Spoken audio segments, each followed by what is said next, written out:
Those of us with jobs in the heavy industries spend most of our waking time working long hours in extreme conditions. In many ways, we're a family, and we have each other's backs. But we might not always know what's truly going on with each other, especially when it comes to our mental health, because many of us don't feel comfortable talking about mental health at all. But we need to start talking about it, because suicide is taking too many of our coworkers in Wyoming. We as a state have historically had some staggering suicide statistics, losing more than 100 people every year. While women are more likely to attempt suicide, men are more likely to die from it. And in Wyoming, they're 5 times more likely to die. Not to mention, employees in heavy industry fields like mining are more likely to die by suicide than by workplace accident. We all know our jobs in the heavy industries are some of the most stressful, physically demanding, and often isolating jobs on Earth. Our commitment and dedication is what moves our country forward. But the strain of job insecurity, plus long periods spent away from family and friends, and the physical impact of this type of work that it has on the body can all add up to mental health problems that can lead to suicide. If any of this rings true to you, I'd encourage you to ask yourself a few questions. Are you feeling hopeless or like you want to die? Are you having unexpected mood swings? Do you feel less engaged with your work than you used to?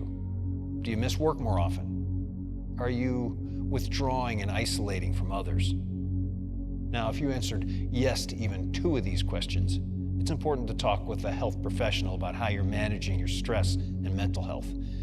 If you've noticed these types of behavior changes in a coworker, don't be afraid to reach out to them. Remember, you may be the closest thing that person has to family simply because of how much time you spend together. And we all need to help each other feel safe enough to talk to someone about our struggles. Now, when you reach out, be sure to approach them in a private, neutral setting. Express your concern using I statements like, "Hey, I want you to know I care about you. I noticed you've been coming in late more often and you just don't seem like yourself. Is everything okay?" Then listen and let them share at their own pace. Tell them there's no shame in struggling or in asking for help.